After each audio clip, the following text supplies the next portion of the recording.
what was it like growing up in and around an evolving family business?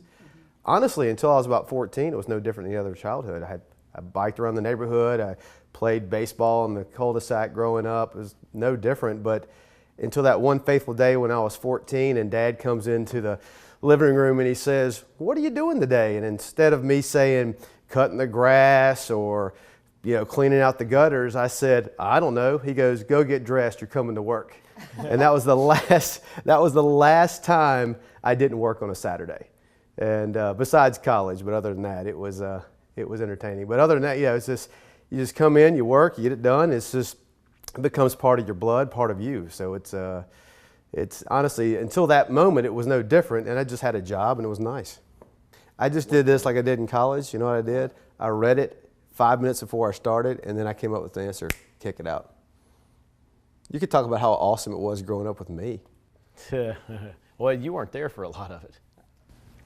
My experience growing up in the family business was a great experience. Our business was always at the center of our family. Our father brought us in at an early age and taught us the value of working, how important the business was to our family, and I really enjoyed being a part of it. I enjoyed learning all the things that we did, the ways that I could be a part of the things that we did, and I really feel like it really helped shape who I became. I was thinking about that last night, and I'm just talking here, but many of my favorite memories were obviously building things in the shop and stuff like that, and I was thinking about how Dad brought our Boy Scout pack. Mm-hmm. Here we built gun racks, and I still have mine, and some of my friends still have theirs. I've seen them at their homes. I think that's just a neat thing. I think you need to say that. Yeah. I think that's. My memories are an accumulation of a lot of things. It could be when I was going on deliveries, when I was in charge of deliveries, when I was selling to customers. I have memories of customer stories where it's the story of the family, the couple that bought a large oak table that we custom built from, I think it was 25 feet long. They bought it from Dad in the late 80s. And in the early 2000s, mid 2000s or so, the dates are a little wrong, but the children came to Dad and said, the parents had passed away, and they said, "We'd like to each have this table. What can you do?" And Dad said, "Let me come get it." He cut it into sections because it was so large, and each of the children had their own part of the table they grew up with. And then you hear about the time where there was this terrible tornado in north of Lauderdale County, and the children's lives were saved when the tree crushed through the roof of the house and was stopped by the bunk bed. They survived that tornado because of the bunk bed that they had purchased from us a long time ago.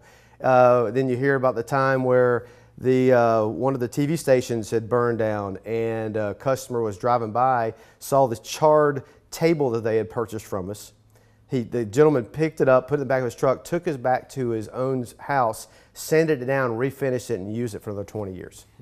It's those little things. It's accumulation of a lot of different things. Or it's, delivering fixtures to local clothing stores. And I was on the deliveries. It might have been pouring down rain, but we certainly did it, and we did it the right way. We did it to the best of our ability. But it's not just one memory, it's accumulation of a lot of memories, and that's what's so special. Or seeing Grant grow up.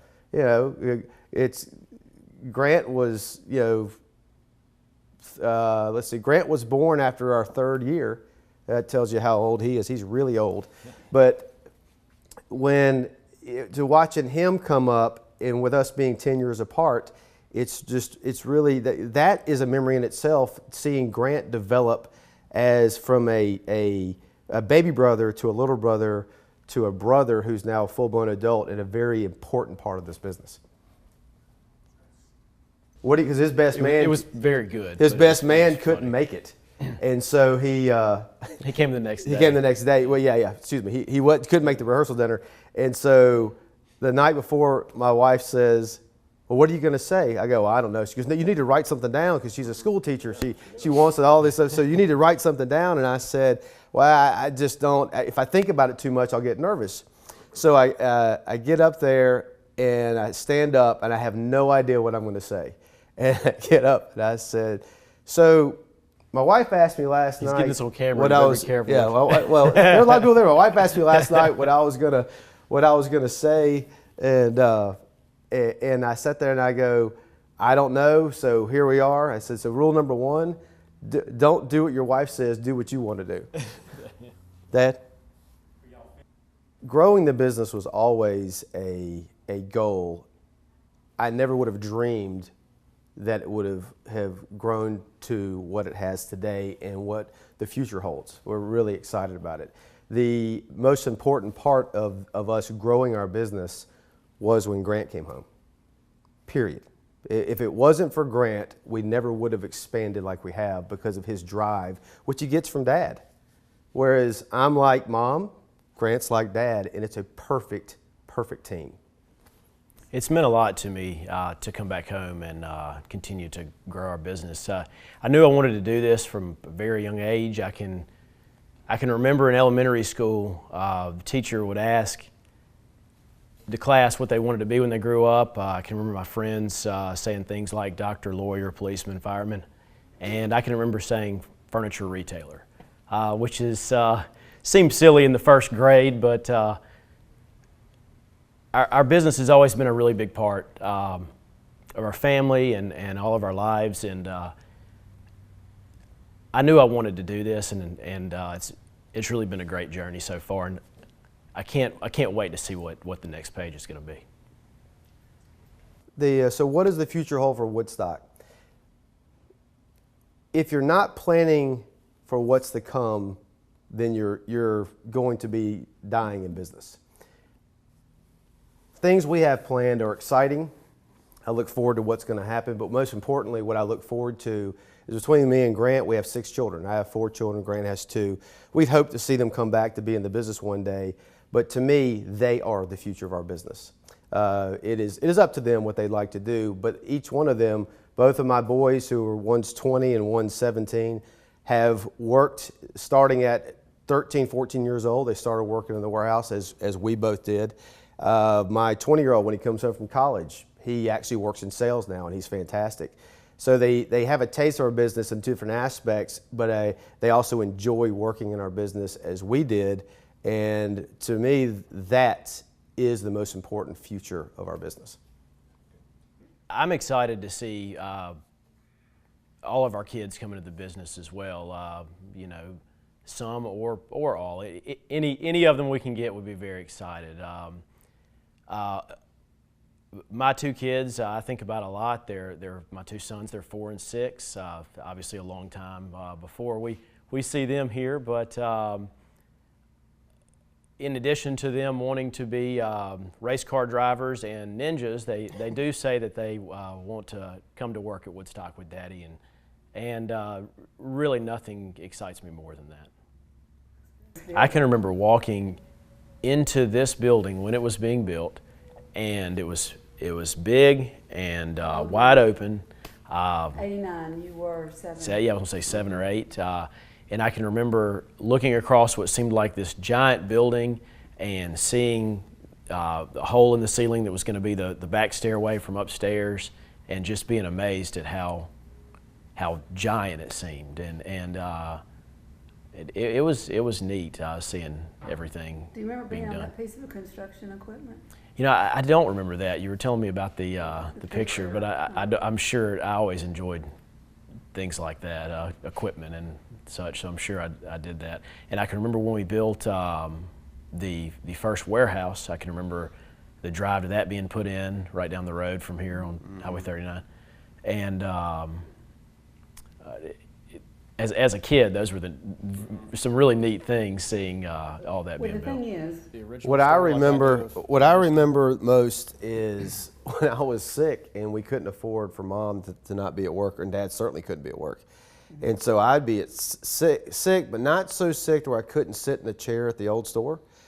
And sitting in the chair that Mom's got a picture of you in your Winnie the Pooh shoes, sitting there, and before Taylor Rental and all of those buildings were in place, is seeing the stoplight in front of Coca-Cola. I could see it from the street, and counting. Okay, Mom will be here within the next 100 cars, and I'd count cars as they went by, and I'd just keep counting cars, and it would be not one. So 100. Look at the clock. Okay, let's count another 50. And so I would do those kind of things. And I remember sitting there at 7, waiting. We'd go pick up Dad at 6 o'clock or 6:30 to go eat, and we go at dinner on the weekends. And there was these trail of ants that kept running across the thing, and right when the threshold before you walked in. So they had these big bolts that we put in the back of that huge piece of timber to lock the doors when they closed them. And I sit there and I started hammering the ants, thousands of the ants, just hammering away. And all of a sudden people come in, and there'd be like 400 ants, just dead ants, just squished there. Like, got them. They didn't come back. So I'd go to my other job and you'd go to. But because everything was so new, I was not, and neither was Mom. It really involved until we moved to this building. I mean, I was from a delivery standpoint, but I was the backup because it was only Phil and Chris, and I was the delivery guy that would come in if they couldn't be here or something happened, like they got sick, and I would drive in from school, pull in, I go, do you need me? Dad say yes or no, or I'd have to unload. We're unloading like 200 chairs off of it. The 18-wheeler, the guy would drop the trailer, like from a yellow freight. So I remember turning all the little triangle signs to say toxic. It was people would stop by, or one that said, was it nuclear or radioactive? But I would change them up. But I remember taking these boxes off, I'd unbox.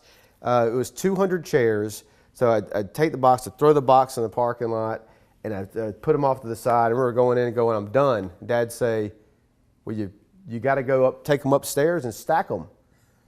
So I took up 200 chairs upstairs and I had to stack them on top of each other. Come back downstairs, so I'm done. I mean, I'm a sweaty mess. I go, I'm done. And I sit there and I go, hey, he goes, well, you gotta break down those boxes and carry them around the side of the building like 50 yards.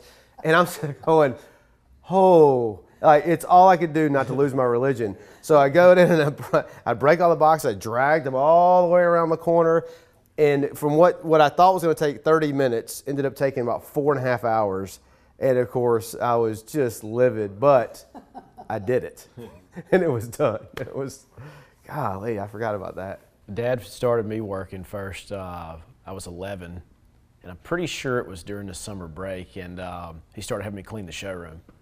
And I got my first taste of delivering furniture when I got in trouble at school. And I broke something at school, so Dad told me I was going to work the Christmas break to pay it off. And you know, I remembered thinking about how much it was going to cost and figuring out, you know, what hourly wage was and figuring out how many hours I had to work. And I remember keeping up with that. And I remember getting to the amount that, you know, needed to get made to pay it off and thinking, yes, I'm done. And I wasn't done. And I never was allowed to be done again. I've worked the rest of my childhood delivering furniture, and it was a good experience. It was there was a trifold brochure. It had Mom on it too, and there was a separate rectangle sheet that had all the pricing on it. And Dad would pay me a penny per brochure to do, and I would just stack them up. And we did that while we were waiting for them to finish with customers. I remember doing that, and and I would take that $1, because I do about 100 of them, and go buy a Hot Wheel car. Yeah, that's right. I remember doing that. And there was a time that I would sit there and I remember drawing and designing furniture. I was like 8 or 9 years old, and a customer was in the showroom, and the customer comes over and says, I like that. That's what I want. And Dad says, you want that? Yep. So I technically designed my first piece of furniture at about 8 or 9 years old because I was just freehanding and doing some sketches. So. Do you remember when your first that was the beginning of you losing to anything I started. Yeah, I'll leave that alone. I got married first. I had kids first. You're older. I graduated college first. Yes, that makes sense. I mean, but I was first. First, you were born Yeah, first. I was born first. Yes, That's right. Correct. That's why everybody likes me more. First. Not that there's any competition in my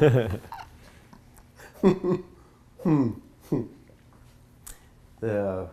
I taught Mom about designing. Oh, you did. Mm-hmm. Okay. That is what you know. What though? That's interesting. Talking about a fond memory, and Mom reminded me of this not too long ago, but it was late '99, early 2000, and we just started doing some model homes, and Mom was really nervous about it, and I said, Mom, you are so good at doing this because one day you're going to have people lining up for you to do their homes. And here we are 20 years later, and that's exactly what's happening. It was really neat. Really neat. I'd forgotten about that. I mean, you brought it up. I had forgotten about it. Yeah. I'm really good at predicting the future. I remember setting up model homes with you. That was less fun. Shit, I bet. What was not fun was taking them down. That was worse. Yeah. Yeah. And